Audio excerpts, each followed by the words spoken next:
بسم الله الرحمن الرحيم. أعزائي خۆشەویستان، ئینسان ئەگەر لە دنیاە کە تەنها بۆ عیبادەت دروست کراوە، هەموو تەمەنی وەکو ئەم دەشەوە بەسەر بردایە، دواتر وەفاتی کردایە، لە قیامەتا زین و بایەتەوە، هێشتا پەنجەی پەشیمانی ئەگەزی لەسەر ئەو هەموو خەلل و مشکلەیی کە لە دنیاە وەکو پێویست نەبووە. ڕاستێکی ئەبوایە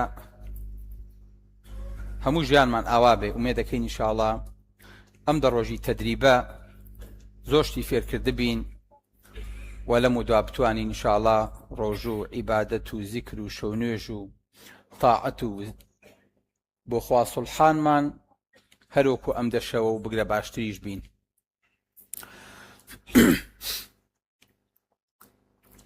هاتینە سەر ئاخر پەیام لە حیواری ئیبراهیم. بابەتی ئەم شەومان پەند و پەیامی حیواری ئیبراهیمی. من ئەوەی کە تێیگەیشتوم لە خزمەتانە لەم چەند شەوەیە ئەوانە وەکو پەند و وەکو پەیام عەرزی جەنابتان یەکەم دوای دەرگاکەینەوە بۆ ئەو برایانەی ترمان بزانین چێشتی هەیە. هەموو ئەوەی کە جەنابتانەی فەرموون داخڵی ڤیدۆکانە بێ بۆ دواتر کە ئەما بێ بە کتێبێک ئینشاءڵڵا پند و ئامۆژگاریەکان کە فێر بووین لە حیواری ئیبراهیمەوە هەمووی داخڵە بێ و ئامۆژگاری و پندەکانی جەنابیشتان زیاد دەکرێ. ئەگاتان لێ بێ ئێمە باسی چیرۆکی ئیبراهیممان نەکردووە، بۆیە لەوانەیە خەڵکێک بڵێ ئەی بۆ باسی زەمزەم و ئەی بۆ باسی کەعبە و باسی کۆمەڵە شتێن نەکرد، چونکە ئێمە تەنها بابەتەکەمان لە سنووری حیوارا بوو، تەنانەت دوعاشمان نەهێنایە پێشەوە، بۆی کە بەرچاوتان ڕوون بێ. ئەکرێ لە جاری ترە، ئەکرێ لە ئینشاءڵڵا لە زنجیرەی ترە باسی چیرۆکی ئیبراهیم لە ڕوانگەیەکی ترەوە بکرێ. بۆیە من قەناعەتم وایە کە هەموو چیرۆکێک، هەموو سیرەیەک، هی پێغەمبەری خۆمان و صلی الله علیه وسلم، هی پێغەمبەرانی تریش ئەمانە ئەکرێ وەکو جۆرێک لە پسپۆڕی لە بوارە جیاجیەکانە قسەی لەسەر بکرێ. ئەو ڕووی کە من ئەیبینم، بەڵام چەندەها ڕووی تریشی هەیە کە ئەکرێت هەریەکە و لە بواری خۆیە وەکو تەخەسوس لە دەوری کۆبینەوە و بتوانین لێی بەهرەمەند بین. بسم الله الرحمن الرحیم. خۆشەویستمان، وتمان حیوار بریتیە لەو گفتوگۆ و توێژەی کە ڕوو ئەدا لە بینی دوو کەسایان، لە بینی دوو تیمە وە کۆمەڵی قسە ئەکەوێتە بینیانەوە بە شێوەیەک کە بەڵانسی هەردوو لا ڕابگیرێ، هەردوو لا مۆڵەت و کاتی قسەکردنیان پێ بدرێ و ئازاد بن لە دەربڕینە و ئەبێ حیواری جۆرێک لە هدوء و جۆرێک لە ئارامی و جۆرێک لە سەرخۆیی پێوە دیار بێ کە لە هەموو حیوارەکانی ئیبراهیمە تەنانەت بەسەر بڕینی کوڕەکەشیەوە ئێمە هەستمان بەمە کرد فعلا معنای حیواری بەخشی. ئیبراهیم نمونەی بەرزی هەموو بەشەریەتە. هەموو ئینسانیەت ئەبێ بە شوێن پێی پێغەمبەرە بڕۆن و ئەویش ئەمری پێکراوە بە شوێن پێی ئیبراهیما بڕوا، وەلەو پێغەمبەری خوا صلی الله علیه وسلم مەقامی لە دنیا و قیامەتا لە ئیبراهیم بەرزترە. ثم أوحينا إليك أن اتبع ملة إبراهيم حنيفا. خواهي قورا أمري بيكا كبشوين بي إبراهيم بروا، شكا خواهي قورا خوي وعدي داو فما إني جاعلك للناس إماما. أي إبراهيم أتكم بإمام ليك مزقوتانا بو كاتي خودنا بو همو بشريت تا دنيا كوتايدي. بو يا خواهي قورا إبراهيم ناوبا فما إن إبراهيم كان أمة. إبراهيم بتنيا يب أمت بو، بتنيا بو بەڵام یەک ئومەت بوو. خەڵکێک هەیە لە وڵاتێکا پێڵێن کەسێک بە شارێک، کەسێک بە دەوڵەتێک، کەسێک بە وڵاتێک نەتەوەیەک پیاوێکی تیا هەڵەکەوێ، شێرێکی تیا هەڵەکەوێ، ڕابەرێکی تیا هەڵەکەوێت، پێشەنگێکی تیا هەڵەکەوێت. ئیبراهیم ئومەتێکە بۆ سەرزەوی کە خوای گەورە وەسفێکات. وإبراهيم الذي وفى أو إبراهيميك هەرچی وعد و پەیمانی دا جێبەجێی کرد. بۆیە خی گەورە فەرمێ وإذ ابتلى إبراهيم ربه بكلمات فأتمهن قال إني جاعلك للناس إماما أي إبراهيم منت كان ببيشنگ بو خلقي قال ومن ذريتي قال لا ينال عهد الظالمين خی گەورە پێش ئیبراهیم کەلیمەی تەوحیدی دابەزانە بوو بە سەرزەوی کە تەنها خی گەورە شایستەی پەرستشە لەسەر زەویە بەڵام لە سەردەمی ئیبراهیمەوە لا إله إلا الله هیچ خوایەک نییە بەحەق ئیلا ئەڵڵا نەبێ بوو بە ترێند ئەم مارکەیە لەسەر زەویە ئیبراهیم تۆماری کرد ئێستا کەنش تۆمارەکەی کۆپیڕایتەکەی هەر بۆ ئیبراهیم نووسراوە وجعلها كلمة باقية في عقبه أم كلمة حتى قيامة أو تريتوا إبراهيم هنا سرزوي وإبراهيم سقام جيدي كرت أجنا بيش أو بوشوي نبو لعلهم إليه يرجعون أم كلمة حتى قيامة هر أو تريتوا وهر باسكري بويا خوشو استكانم إبراهيم عليه السلام کە بە ئومەتێک دەسی پێکرد هەتا ئیستاکێنەر سراعی سەرزەوی لە بەینی نەوەکانی ئیبراهیم و پێغەمبەرەکانی شوێنکەوتی ئیبراهیمان بەحساب جوولەکە و شوێنکەوتوانی لەسەر چی شەڕەکەن چکە لە کتێبی خۆیانە هاتووە ئەلە في ذاك اليوم قطع الرب مع أبراهام ميثاقا قائلا لنسلك أعطي هذه الأرض من نهر مصر إلى نهر الكبير نهر الفرات أفرمي أي إبراهيم من أم أرز فراوانا لنيلوا هتاوكو فراد أدم بنوكاني تو كلا سري بجين يتجير مملكتي تو دا صلاتي تو باجوي كماليكو شوين بيكيان في رجوانا أبيني بلام ببرخوا كولد ندا من ئەمانە هەموو یەکەم بە هەدیە بۆ نەوەکانی تۆ کە لەسەری بژین بەس مشکلە ئەوەیە جوولەکە نەسلی ئیبراهیم تەنها بە خۆی زانێ تەنها بە ئیسحاق و یعقوب و یوسف و ئەسباتە زانێ ئیعتراف بە ئیسماعیل ناکا کە ئەمانش نەوەی ئیبراهیم بن بۆی ئەڵێمە ئەرزی خۆمە ئەبێ داگیری کەم ئێستش ئەم هەموو شۆڕ و کێشەیە لەسەر ئەم هەیە کە ئەمان پێیان وایە ئەبێ جارێکی تر ئەم ئەرزە تەنها هی ئەوان بێ واتە کوڕێک کە بچووکەی ئیبراهیم کوڕە گەورەکەی کە ئیسماعیلە لی بێ بەشکرێ ئێعترافی پێ نەکرێ بەڵێ تەنانەت نەک لێرانەیە خۆشەویستەکانم ئەوەی کە چوو بێتە هیندستان لە دینی هندۆسیە شتێکی پێ وترێ ئەبراهام ئەگەر دیقەت بین ئەبراهام خوایەکە لەسەر و لە زمانی ئەم خوایە مامۆستا پێشەوای ئاینی ئەمانە دروستە بن ئەم خوایە ناوی چییە سەری ناوی ئەبراهامە خێزانەکەی ناوی چییە ناوی ساراسواتیە ئەی کەنیزەکەکە و خێزانەکەی تری ناوی چییە ناوی هاکرایە سارا لەگەڵ هاکرا یعنی سارا و هاجرە ئەی کوڕەکانی لای ئێمە ناوی چییە ناوی ئیسحاق و ئیسماعیلە ئەی لە هیندستان کوڕەکانی ناویان چییە ناوی ئیسحاق ئیشاکۆ ئیسماعیل ئیشماهال سبحان الله یعنی هەر دینەکەی ئیبراهیمە ڕێک لەوێ کۆپی پێست کراوە بەڵام بە تەحریف بە کۆمەڵە گۆڕانکاری بۆیە ئەوان ئیمانیان بەوەیە کە طبقات هەیە لەسەر زەویە خوا کە ئیبراهیمە لەسەر و لە ملی پێشەوا و زانایانی ئاینی دروست کردووە ئەی لە قۆڵی قیادە و زابط و بەڕێوەبەری وڵات و دەوڵەتی دروست کردووە ئەی لە ڕانی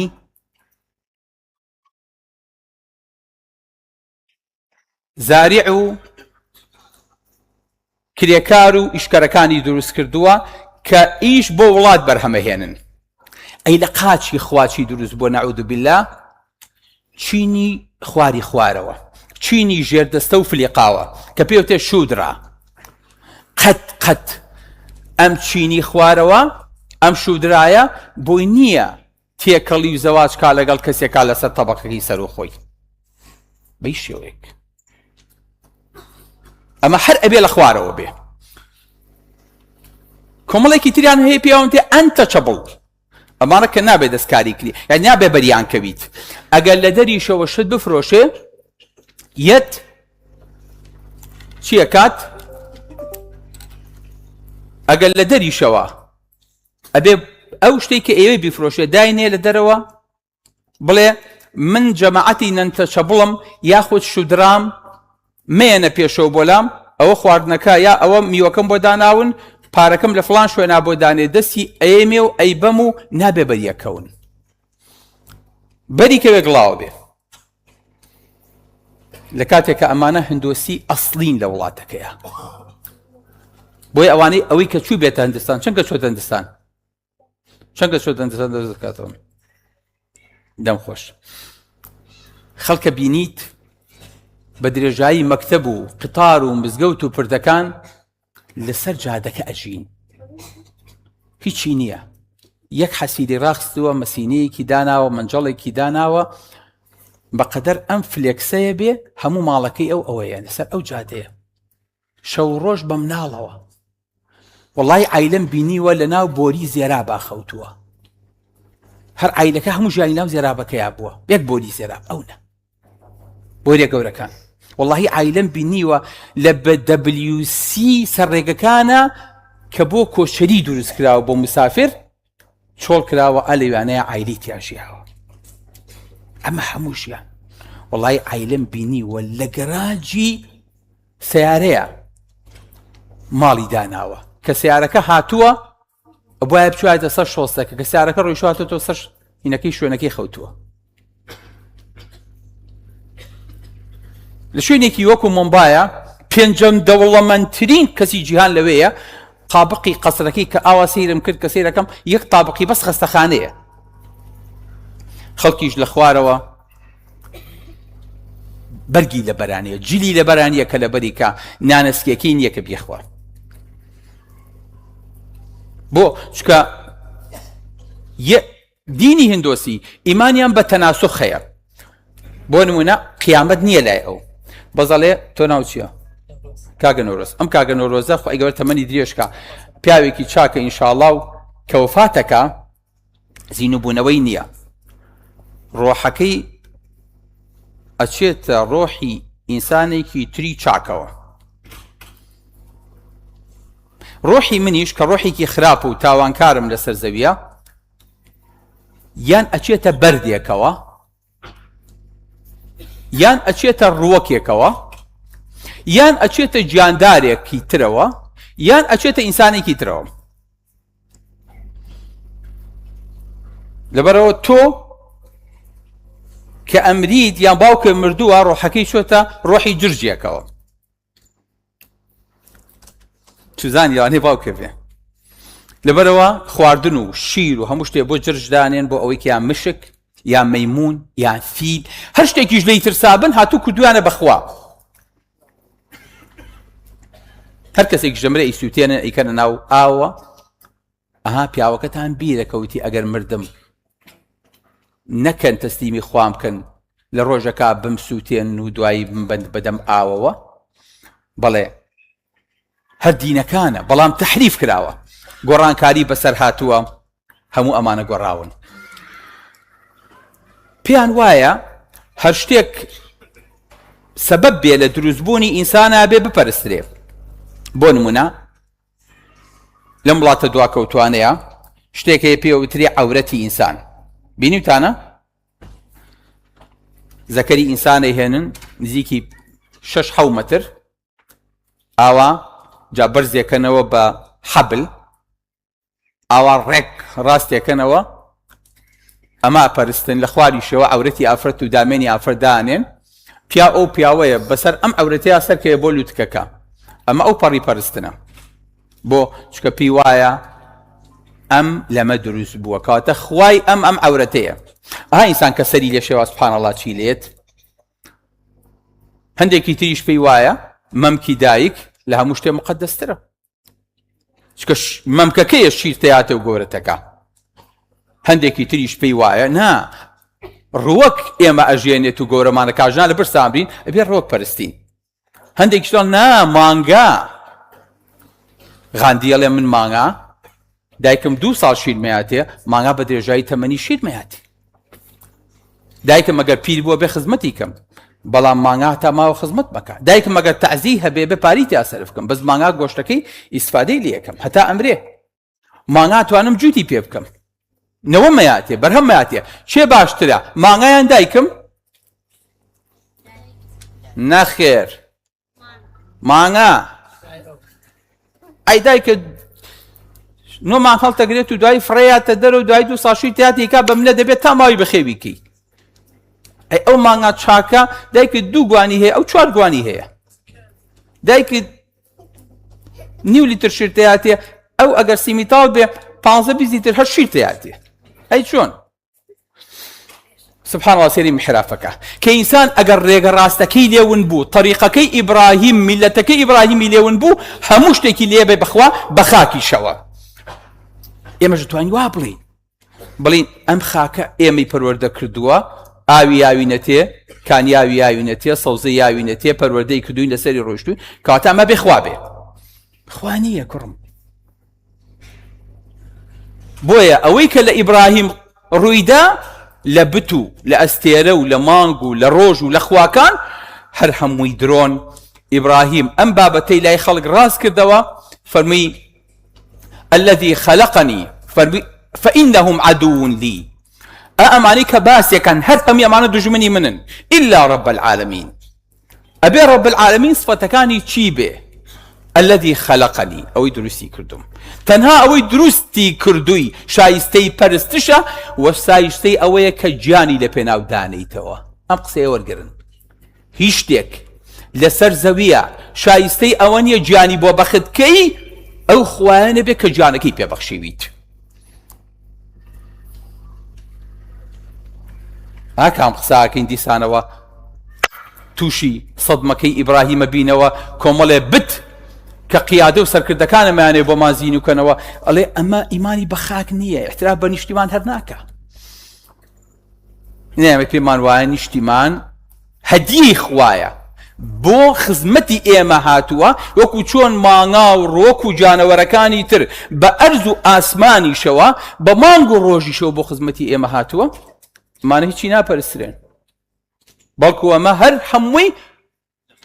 لە خزمەتی بەشەریەتایە الذي خلقني فهو يهدين والذي هو يطعمني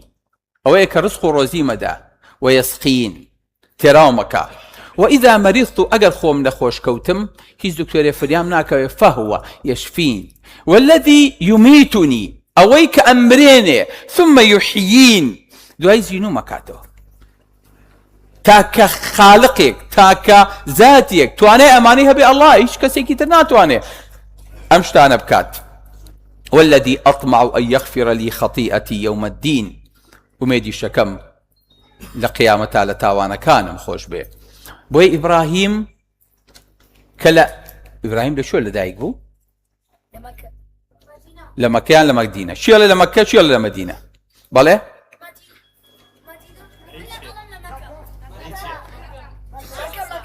باشە تەواو چێ ئەڵێ باشە چێ ئەڵێ لە عێراق لەدایک بووە ئافەریم لە ئوور لەدایک بووە لە خواری و عێراق نزیکی بابل بەڵام لەم شوێنە بەپیتەیە کە دیجلە و فرات دێکەیەن ئەڵێ ئینی مهاجر إلى ربي سيهدين من هجرەتەکەم خاک بەجێهێڵم ئیبراهیم هجرەتی کرد بۆ چۆ بۆ حوران چوو بۆ شام چوو بۆ میسر چوو بۆ مەکە گەڕایەوە بۆ بەیت المەقدس واتە ئیبراهیم هیچ شوێنێک بەلایەوە پیرۆز نەبوو لە هەر شوێنێکی شاب کەوتایە عیبادەتی خوای گەورەیە کرد دوای ئەسڵ هەر نەگەڕایەوە بۆ عێراق دوای ئەو هەموو تەعزیب و ناڕەحەتەی کە بینی ئیتر ئەو سەری خۆی کە هەڵی گرت داوای لجوئیشی لە کەس نەکرد لە خوانە بێ خوای گەورە لجوئی دنیا و قیامەتی دایە بەڵێ بۆیە لە حیوارەکانی ئیبراهیمە فێرە بین. پێغەمبەری خوا صلی الله عليه وسلم فەرمێ لا يمنعن رجلا هيبة الناس أن يقول بحق إذا رآه أو شهده. فما با إنسان قال لشوينك لمجلسك لكومنتك لبوستك ناحقيك ينكرت با ترسي خلق وايلينك كحق نلي ئازۆر جا دەستێک کێشینەوە ئەلین بە قورآن سەیەکشت بنووی ساکەنە ئەو پەڕی گوێن ڕووەکاتە ئەو خەڵکە یا لە مەیسێکا دانیشتویت ئەتەوێ قسە بکەیت. من جارێکە لە مەیسێکا دانیشت بووم مناڵ بووم کۆمەڵە پیاوی گەورە دانیشت بوون دانەیەکیان بەحساب سەری مەجلیسەکە بوو ئەم بینی باوکم و هەموو مەجلیسەکە ڕێزیان لێیەگرت ئەیوت ئەم خەڵکەی خۆمان ثەقافەتی نییە کابرا لەسەر فەتە ڕۆم لە ڕێگەی سەریع بتڵە عەڵەقەکەی دەرەهێنێ لە پەنجەرەکۆ فڕێیاتە خوارەوە کەوتە بەردەم سیارەکەم خەریبە وەرمجێڕێ. ئیسلام ثەقافەتی تیا نییە. وڵاتانی خۆمان ئاوا گەمژە و نەخوێنەوارن. ئاوام کرد بڵێم زەحمە نەبێت تۆ باسی عەرەقەکەیت باسی کەسێکی سەرخۆشەکەیت چ پەیوەندی هەیە بە ئیسلامەوە؟ باوکم ئاوا دەستی گرتم چشت زانی تۆ ڕەبوو قسە نەکەی. ئێستەشم پەشیمانم کەەوە قسەیەم نەکرد. هەموو ئەوەی لەو مەجلیسە شابوو فاتی کردو ێستا لەسەر ئەزانە ماون. ئەڵێم وایە بەقسی باوکم بەدوایڵم هەیبەتە الناس زۆر جار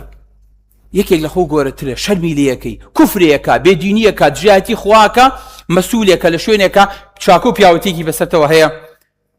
قسەکە خۆیتەوە. پێغەمبەری خوا صلی الله عليه وسلم فەرمێ منعتان نەکا لە کاتی حیوار و قسەکردنە حەقی خۆتان بڵێن و قسەی خۆتان بکەن لە کاتێکە جۆتان لە شتێکی ناحەقیە بێ یان ئەیبینن. فإنه لا يقرب من أجل ولا يباعد من رزق. ئەو قسە حەقەی کە ئەیکەن نە ئەجەلتان پێشەخا و کە دەتوانێ بتان کوژێ لەسەر ئەو قسە حەقە نە ڕزقیشتانە بڕێگەر موچە خۆری بەرامبەرەکەوە بیت. بڵێ وەڵا فڵان کەس دای داوسی پێغەمبەری خوا صلی الله علیه وسلم نقطەی زۆفەکە ئازانەیە بۆچی حەقمان پێ ناوترێ لە بژێوی ژیان و لە ژیانمانە ترسین. بەڵێ بۆیە پێغەمبەری خوا صلی الله عليه وسلم فەرمێ من التمس رضا الله بسخط الناس رضي الله عنه وأرضى عنه الناس. ئەوەی کە ڕەزامەندی خوا داوا بکە بە تووڕەبوونی خەڵکی خوای گەورەش لێ ڕازیە بێ و دوایش خەڵک لێ ڕازیە بێ. ئەمە ئیبراهیمە لە هەوڵەوە هەموو دنیا دوژمنی بوو کەچی سبحان الله خوای گەورە دەرگای وا لێ کردەوە کەیتە دەرگای بە ماڵەکەەوە نەبوو خەڵک ئەهاتون و ئەچوون و دینەکەی ئیبراهیمیان وەرەگرت و پەیامی ئیبراهیمیان جێبەجێ کرد. ئێستاش لەسەر ئەرزا پەیامی ئیبراهیم بەم ئینحرافاتەکانەوە زۆرترین شوێن کەوتو شوێن زۆرترین ئەرزی بەدەسەوەیە. ئەها ئیبراهیم چی کرد؟ تاکە کەسێ بوو کە خوای گەورەی ناسی خوای گەورەی پەرست هەموو خەڵکی لە خۆی عاجز کرد. بۆیە شاعرە فەرمێکی فەرمێ لەسەر تۆم دوژمنە دنیا لەسەر تۆم دوژمنە دنیا هەموو دنیا دوژمنی منە. قەضیە مانع الجەمع کە تەرکی تۆ نەکەم تەرکی هەموو دنیا نەکەم چی بکەم؟ ئەڵێ ڕازی بوونی تۆ ڕازی بوونی دڵی خەڵکم پێکۆ نابێتەوە کە تەرکی تۆم پێ ناکری ئەگەر هەموو تەرکی خەڵک نەکەم چی بکەم؟ ئیبراهیم ئەمەی کرد. بۆیە هەر کەسێک خەڵک ڕازیکە بە تووڕەیی خوا خوای گەورەی لی تووڕابێ و خەڵکیش لی تووڕابێ کاتان لێ بێ نەچن قەت دڵی خەڵکی لەسەر حسابی دینی خوا و شەرعی خوا ڕازیکەن. یەکێک لەو خاڵانەی کە من فێری بووم ئەوەیە کە ئیبن تەیمیە فەرمێ هەموو جارێ دوعایە کرد ئەی فەرموو اللهم یا معلم ئیبراهیم علمنی. خوای گەورە ئەو کەسێک کە ئیبراهیمی فێر کردووە منیش فێرکەی. اللهم یا مفەهیمە سولەیمانە فەهیمنی. هەر شتێکتان لێ عاسی بوو هەر شتێک بەلاتانەوە قورس بوو. ئیبراهیم بە باوکی وچی قد جاءني من العلم ما لم يأتك. خوای گەورە علمێکی یا بە ئیبراهیم ڕشدیشی یایە عەقڵێکی گەورەی یایە پێشەوەی کە بیکا بە پێغەمبەر. بۆیە ئیبن تەیمیە هەموو جارەیە فەرمێ کە ئەم دوعایە مەکرد ئیتە دەرگای ئیشکالێتەکەم لێ ئەبەوە. بۆیە خۆشەویستەکانم لەم زرۆف و وەزعی کەیساکەنە تیایین ئاگر و ئاسن بەسەرمانە ئەبارێ هیوادارین ئەم ئاسنە بێ بە چەقۆکەی ئیبراهیم و ملمان نەبڕێ و گردنمان نەبڕێ، ئەم ئاگرش کە بەسەرمانەوەیە و بە دەورمانەوەیە بێ بە ئاگرەکەی ئیبراهیم کە عولەمایانە فەرموون تەیر بەسەر ئاگرەکەی ئیبراهیمە کە وایان دانابوو ئیبراهیمی پێ بسووتێنن تەیر تێ پەڕی ئەسووتا لەسەرەوە. بەڵام خوای گەورە فەرمی یا نار کونی بەردەن وەسەلامەن هادی بەرەوە ڕقیش مەبەرەوە ژینا ئیبراهیم ئەی بەس لە ناو ئاگرەکەیە. ئێمەش ئومێ دەکەین ئینشاڵڵا خوای گەورە ئەم بەرد و سەلامەی کە بۆمان داناوە ئەم ئاگر و ئاسنەی کە بەسەرمانە ئەبارێ بێ بەو ئاگرەی کە موسا پلیسکێکی لێ هێنا و خەڵوزێکی لێ هێنا و هەموو بەشەریەتی بۆ ڕۆژگاری خۆی پێڕۆشن کردەوە. ئومێ دەکەین ئینشاڵڵا ئەو ئاگرەی کە بەسەرمانەوەیە لە ئەخیرا بە مەسلەحەت تەواو بێ، بۆیە دڵتان نەلەرزێ بێ، تاقەت مەبن، قەناعەتیشتان وا بێ کە ئینشاڵڵا ئەمانە هەمووی بۆ خۆی خێری تایە. وإن كرهتموهن فعسى أن تكرهوا شيئا لواني رقتان لشتبه بلام ويجعل الله خير فيه خيرا كثيرا لواني أم شريك هي خيري أمي تابه همكو كرد همكو عراق همكو أهلي سنة أميدكين إن شاء الله. آخر شد خوش بيستكانم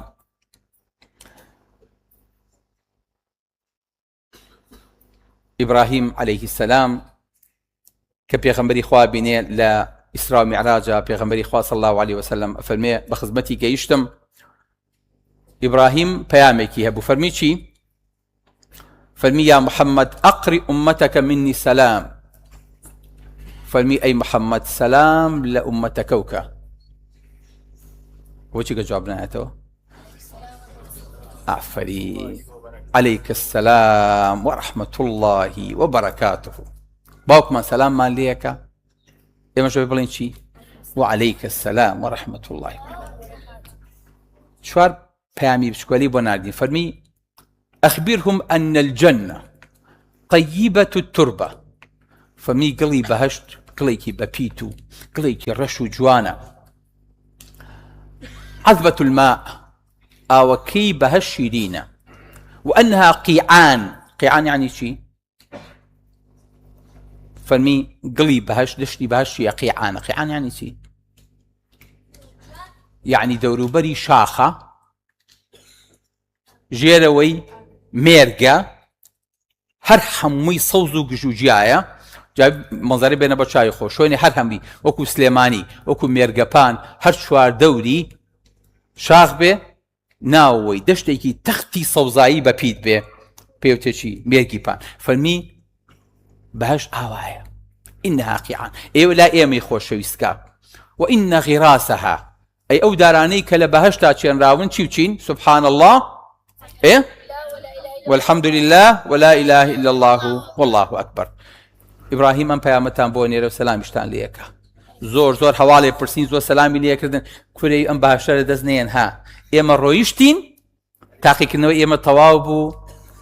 باوكم طوابو من طوابو إسماعيل طوابو قومكم طوابو جبارك طوابو سارة على قبر إبراهيم لشوية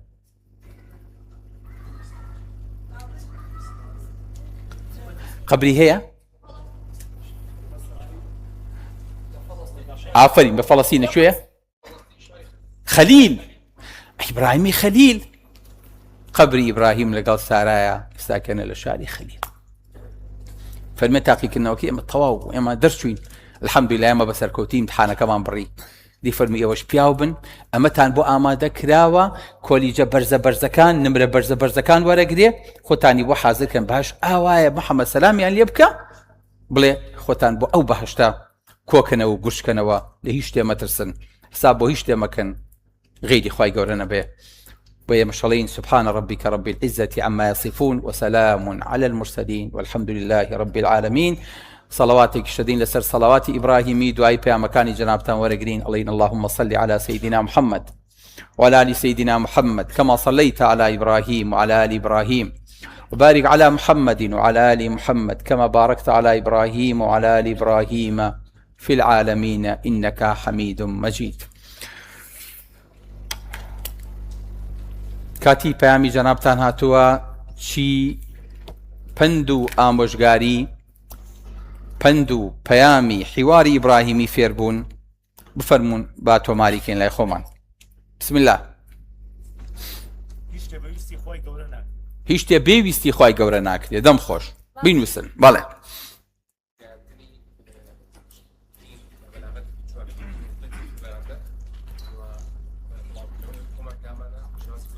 زۆر جوانە گەیاندنی دین بە عیلم و بە پەیامێکی جوان و لەسەر خۆ لە لێبوردی بۆ ئەوەی کە بگاتە هەموو بەشەریەت جانی من. یەکەم تەوحید،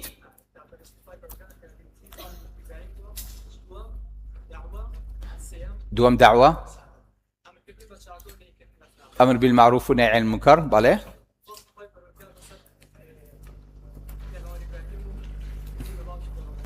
فەزلی بخوای گەورە بەسەر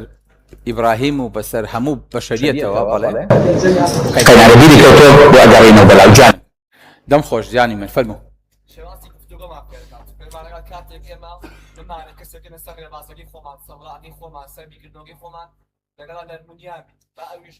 بە شێوازێکەدا پرسیارکە بە ئەو ڕەخنەمان لێ برێ بە هێندە نەرمونیامین ئەو پێسەر ڕێبازەکەی خۆمان بیکردنەوەی خۆمان. واتە ئێمە ئەبێ لە حیوارە ڕەتفعلمان نەبێ، پەرچەکردارمان نەبێ، لەسەر خۆ بین، هادی بین تا پەیامەکەمان بە هادیئی بگات. بەڵێ کاک ئەحمەد.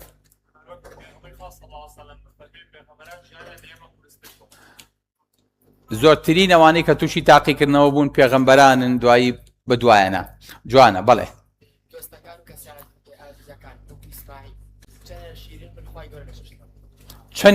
چەندێک ئیسماعیل لە دڵا شیرینە، خی گەورە شیرینترە. خی گەورە ئەمری کرد بە ئیبراهیم کوڕەکەی سەر بڕێ، سەری بڕی؟ بەڵێ حسێب کە سەری بڕی، بەڵام خی گەورە ئەمری بە بەنی ئیسرائیل کردوتی بەقەرەیە سەر بڕن، سەریان بڕی؟ ئەف هەموو گێر و کێشمەیان کرد تا مانگایە سەر ببڕن، کەچێ سەر لە هەندستانی پەرستن بەناوی ئیبراهیمەوە نیەت خوا قالی إن الله ئەو هەموو بەزمە. بەڵێ جوانە دەم خۆش. وەلانانی هەموو شتێک بۆ گەیشتن بە خاوەنی هەموو شتێک زۆر جوانە. بەڵێ ئەو خاڵانە هەموو نووسێ و تۆماری شە ئینشاڵڵا بە سەوت و ڤیدیۆ. بەڵێ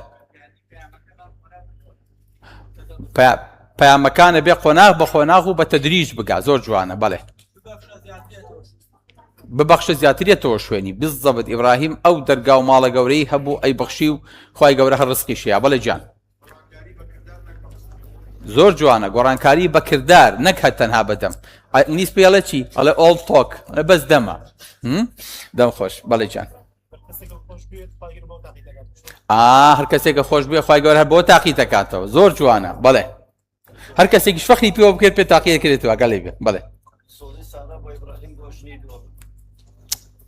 دڵسۆزی سارا بۆ ئیبراهیم بۆ ژنی دووەمی. ئەو تۆزە ئەوە تووتێکی بخەنە سەر باشە باوەجان جان. بەڵێ نابێ هیچ شتێ پەرستین غەیری خی گەورە و هیچ شتێ نەکەین بە هاوتای خی گەورە لە پەرستشە. بەڵێ جان مامەڵەکردنێکی جوان بەرامبەر بە هەموو کەس مسلمان خاوەنی ئەخلاقی جوانە. بەڵێ و کوڕە جوانە بپێوە. ئیخلاسێکی تەواو دڵمان پاکەینەوە تەنها بۆ خوای گەورە. ئیبراهیمیش ئەم دڵی تەنها بۆ خوا بوو، هیچی تری تیانە بوو. بەڵێ جان یەکتاپەرستی تەوحید. بەڵێ جان نەرمونیانی وەکتاپەرستی زۆر جوان بە چارمەترسی جوانە. بەڵێ جان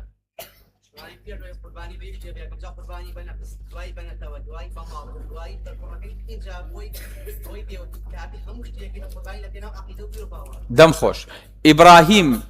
تەزحیە و خۆبەختکردنی لە نەفسی خۆیەوە دەستی پێکرد هەتا گەیشتە باوکی، هەتا گەیشتە نەتەوەکەی، هەتا گەیشتە خاکەکەی تەنها لە پێناوی خی گەورەیە. زۆر جوانە دەم خۆش. بەڵێ جان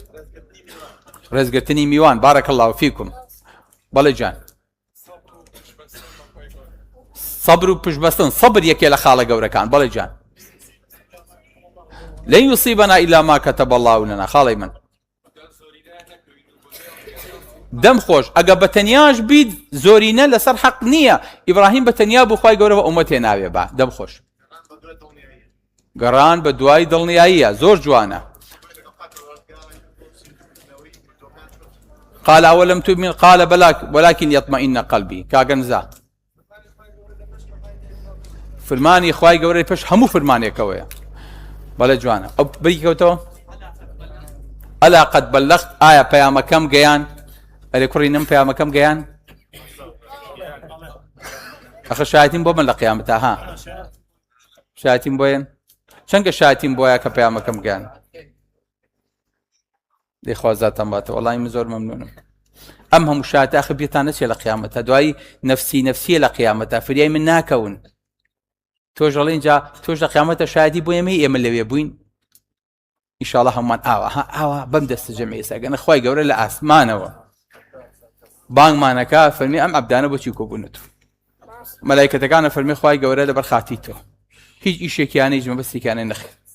داوای چیەکەن داوای باش دەکەن دێ فەرمی مەلایکەتەکان ئەوێ شاید بم لیان خۆش بووم بۆ شیشمانێ یەک کەس نەچێتە دەرەوە خۆ ئەو دەرگای داخەن با کەس لی بێبەش نەبێ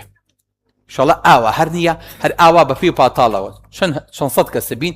هەمومان ئاوا بە پشتیوانی خوای گەورە ئینشاڵڵا یەک کەسی لێ بەجێ نامێنێ ئەگەر یەکێکیش بەجێ ما بڵێ خوایە وەڵڵی من ئەو شەوە لە ژوورەوە بووم ئەو دوعایەمان پێکەوە خوێن وعدمان بۆ هەمومان پشینە باشتەوە خوا با منیش بنە ژوور دەرگاکە بۆکەنەوە تۆش قەی ناکە خۆ تۆ منە زۆر نی لەسەر خوا جانی من ئەوانەی کە دەستیان بەرز نەکردوتەوە بەڵێ جان دەم خۆش ڕزق و ڕۆزی وال لێ نەکا قسەی حەق بشاریتەوە بەڵێ جان دڵنیابین لەوەی خوای گەورە خێری بۆمانەوێت و خێری بۆ داناوین تەوەکل و پشتبەستن بە خوای گەورە حەسبی الله ونعم الوەکیل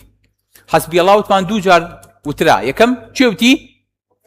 ئیبراهیم کە خرا ئاخر کەلیمە کە ئیبراهیم خرا ئاگرەکەوە ئاخر کەلیمە وتی حەسبنا الله ونعم الوەکیل چێی تر وتی پێغەمبەری خوا صلی الله علیه وسلم لە شەڕێکە بەدریان ئوحود دوای ئوحود بەڵێ جان دەم خۆش دوعا و نوێژ لەبیر نەکەین کە نوێژیش بۆ خۆی هەر دوعایە بەڵێ جان دووربوون لە هەڵەی کۆمەڵگا بیزەب نێڵی ئەو نەخۆشیە و پەتایە تووشی تۆ بێ وەلی ئیبراهیم وتی نەخۆشم بەس نەخۆشیەکەی ئیبراهیم جیاواز بوو نەخۆشیەکانی ئەوان دەم خۆش بەڵێ جان جانی من تێنەگەیشت ئافرین حەچیە بکەی ئەو قسەی زۆر مهم بوو ئیبراهیم بە باوکێ وچی ئەیوا ئەبەتی ئەویش بە قسەی ناشرین دابانگێ کرد بەڵام ئیسماعیل کە گەورە بوو ئەویش هەر بە باوکێ وچی یا ئەبەتی یەکسەر هاتەوە ڕێگەی دەم خۆش بەڵێ جان ئارامگرتن لە کاتی ئەمە نقطەیەکی زۆر گەورەی یعنی ئەو ئیبراهیمە تا ئەو 80 ساڵە ئەو سەبری نەبوایە لە هەموو قۆناغێکا پەکێ کەوت بەڵێ حەموودی جان ئیمان بووم بە قەزا و قەدەر بالضەبط بەڵێ جانی من دەم خۆش زۆر گەرنگە ئەگەر بەس ئەم پەیامانە لە ناخی ئێمە چێنرا بێ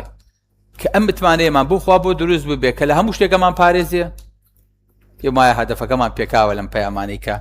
باسەکردی بەڵێ جاماوەسەش بەڵێ هەوڵدان لە پێناوی خوای گەورە بەڵێ جوانە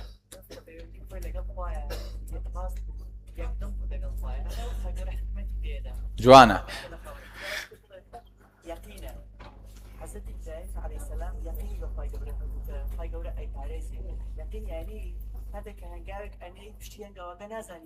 جانە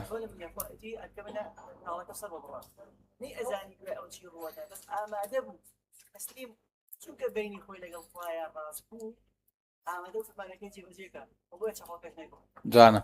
کەواتە یەکەم یەکدڵی لەگەڵ ئەم کەلیمەیەکی جوانە کە کورد بەکارهێنێ یەکدڵی لەگەڵ خوای گەورەیە دووەم یەقین بۆی کە خوای گەورە پەیام کە جانی من بارك الله فيك هەر کەسێک پشت لە دنیا و دنیایەکان کا خوای گەورە سەری خەبڵەکە مەویست نەبوون هەتا ئەو تەمەنە مەویست نەبوو هەتا وەکو خوای گەورە سێ کۆمنتی تر وەرەگرم سێ پەندی تر وەرەگرم ئینشاءالله بەڵێ عەبدوڵڵا إلا على الخاشع واستعينوا بالصبر والصلاة وإنها لكبيرة إلا على الخاشعين عفوا بارك الله دەرگاکردنەوە بەڕووی خەڵکە یەکسانە بە دەرگاکردنەوەی خوای گەورە بەڕووی هەموو مەشاکیلەکانە کە بۆت حەلکە دەم خۆش